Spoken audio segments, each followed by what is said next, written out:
Hi guys, welcome to China Perspectives. My name is 𝘁𝗻𝗃𝗀𝗃 and today I would like to share with you some strategic career development considerations that you can use to build your professional profile into the most valuable profile there is.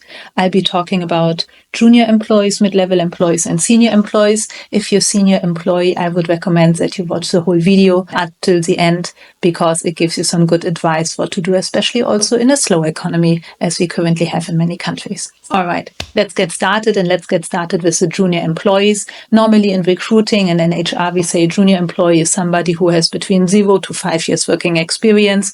For the sake of today's video, let's say somebody who is within 10 years of working experience. Now, of course, if you have 10 years working experience, you're not junior. However, you're still very well within the first third of your total life working time, considering nowadays most of us have to work 45 years or longer. Let's start with the junior employees. And if you are a junior employee in the first 10 years of your career, you can focus out of two things. You can either focus on your functional focus or you can focus on your industry focus. Now, what does it mean?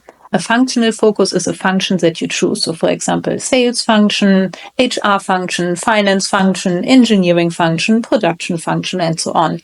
An industry is an industry, for example, automotive industry, energy, aerospace, IT industry, whatever industry that you like. Let's take an example. Let's say you're somebody who wants to focus on the functional focus. So let's say you want to focus on sales. In this case, you would spend those 10 years working always in sales and sales-related positions. So that can be sales, business development, key account management, or just account management in different kind of industries. So while you can change your industries, they should not be absurdly far away. So for example, if you sell a car today and diapers tomorrow and an airplane the day after and Coca-Cola cans the day after, that is too far. So it should be within what makes sense. A good way to classify it would be, for example, to say, I only sell products in a B2B environment or in a B2C environment, or I only sell products which are sold in bulk, so in large volumes, or I only sell products which cost more than $500,000 or more than €500,000 per unit, or you find a little bit your niche. So it should be a niche, but it can be across industries. And if you're focusing not on the functional focus, but if you're going down the industry route, let's say you want to work in the automotive industry, then you pick the automotive industry and you work in different functions. So for example, you can work in the automotive industry first in product management, then maybe you go into sales, maybe you go into finance, maybe you go into marketing, but you always have as a red line, as a common denominator, the automotive industry. During this time, if you do want to further your education, what you really want to do is you want to either get more knowledgeable about your industry, that means going to conferences, reading material, educating yourself, or about the function, for example, taking, in our example, sales classes, and so on. After those first years, once you have decided either your functional focus or your industry focus, you're moving to the next level.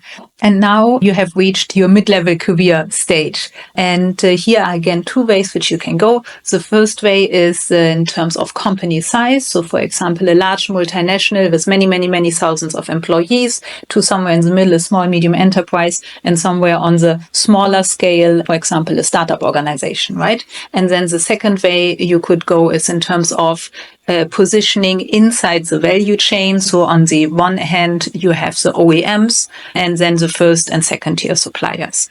Let's bring that to our examples. Let's say you were the person who went down the industry route and you chose the automotive industry. So let's say in the automotive industry, you now want to work in different company sizes. For example, in a large organization. So this could be a very big first tier supplier, or this could be an OEM. Let's say Volkswagen, BMW, 𝘂𝗱𝗆, BYD, what have you, up to a family-sized, a small, medium enterprise, family-sized or family-managed company, down to a startup. Why this is good for you? It is good for you to, first of all, understand how to influence internal decision makers. The decision-making process inside a small organization where you are maybe sitting next to the founder and sitting next to the general manager, compared to the decision-making process inside a very large MNC where You have to prepare a good PowerPoint to show it to your colleague, to convince your colleague, to make another PowerPoint presentation to show to their boss, to convince your boss, and then for their boss to make another PowerPoint presentation to convince the big boss in terms of timeline. What are the motivations? What are the interests? What is important? What are the decision-making factors? Very, very different ball game. So if you work in larger and smaller organizations, it can really help you understand the company politics, the company dynamics, and how to influence people, internal stakeholders on different levels.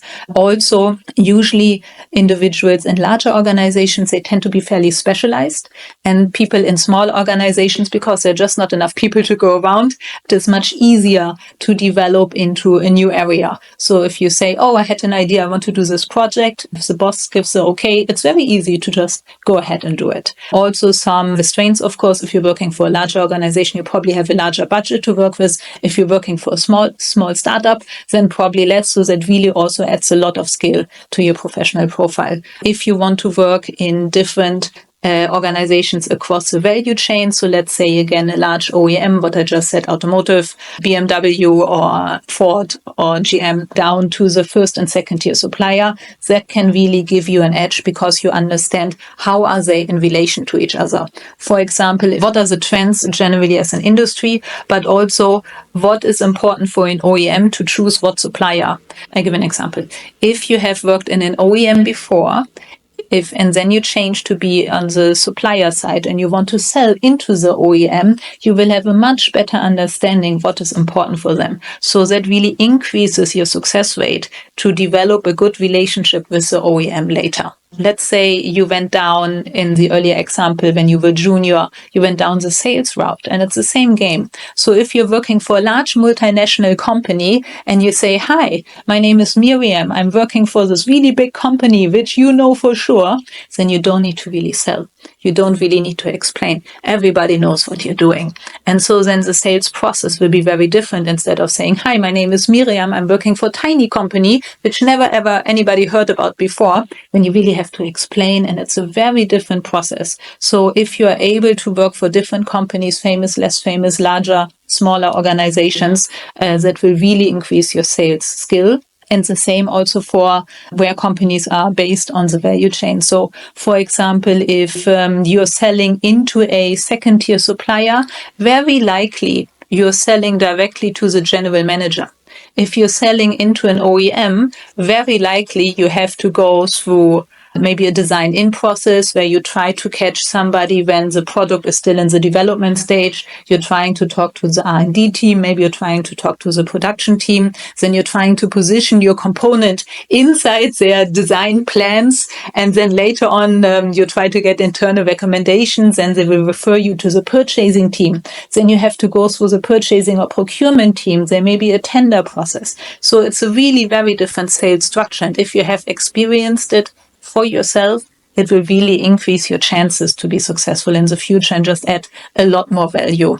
If you want to further your education during this time, it would be recommended to do, for example, an MBA, everything related to strategic thinking, deeper industry understanding from a global point of view, and, for example, also team leading or team leadership skills.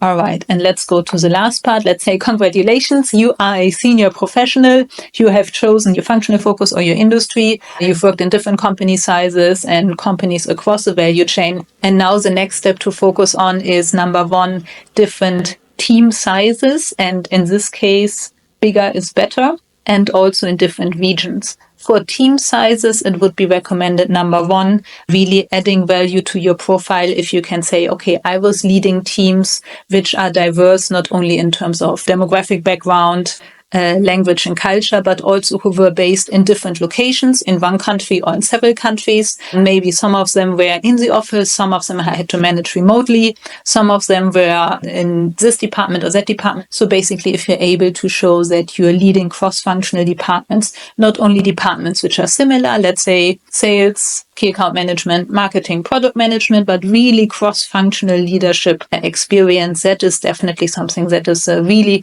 giving a big add-on to your profile. And then also across regions. So let's say you've been working in one region only in your city, maybe only in your province, maybe only in your country, and then it goes bigger, maybe only in your group of countries, and then only on your continent. So the higher you can go from a regional focus, that also adds a lot of value. Very simple examples for automotive. It's a big difference if you're responsible for an automotive product or development or sales in one region or for global or for Asia Pacific or the Americas or Europe. And also in terms of sales, it's very different if you're selling your product or service just in Germany, for example, or in all of Europe or in global. So that is really also how you value up your profile and also for team leading. So if you work for an automotive, if you went down the automotive route, to really make sure that you rise higher within the organization and you have more and more departments or head of departments below you, and also regions that you're responsible not only for one country of one region or one product, but also different ones. And this is how you add a lot of value to your profile. And now you will say, Miriam, I understand, but what do we do right now? I mean, the economy is not going well, my industry is not going well, things in my country are not looking up. What do I do?